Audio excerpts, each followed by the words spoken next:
Oke, sekarang kita akan bahas mengenai utang dan selamat datang di analisa laporan keuangan dasar part 2. Let's go.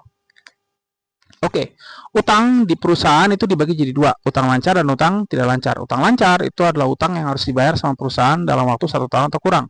Utang tidak lancar itu adalah utang yang boleh dilunasin lebih dari 1 tahun. Gue bahas dulu utang lancar, itu dibagi tiga, yaitu utang usaha, utang operasional, dan utang bank. Utang usaha itu adalah utang yang dimiliki oleh perusahaan kepada suppliernya mereka.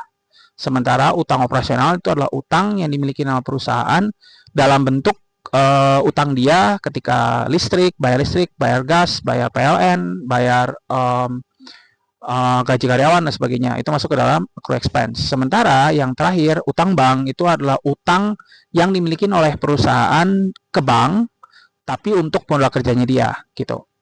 Nah, yang perlu kalian lihat dari utang bank ini, itu kalian harus komparasi dengan omsetnya. Kalau utang bank naik, tapi omset perusahaannya turun, nah ini kalian harus hati-hati. Artinya utang bank yang dipakai sama perusahaan ini tuh nggak efektif. Nah, yellow light.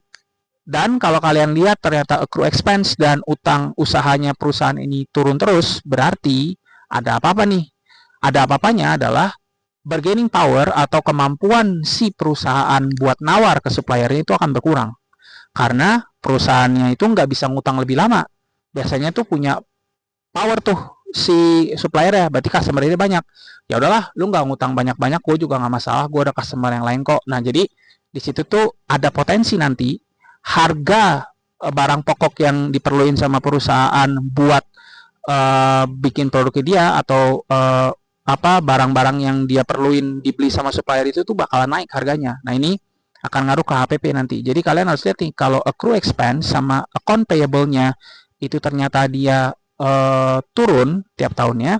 Nah, berarti dengan kata lain akan ngaruh nanti di cash-nya dan itu agak sedikit yellow light juga. Jadi lengkapnya nanti gue akan bahas di video YouTube gue dan kalian boleh lihat di video YouTube gue ya. Tunggu aja video YouTube-nya akan segera tampil dan gue akan umumin nanti di Instagram ya. See you in the video and in the next reels atau shorts. Bye bye.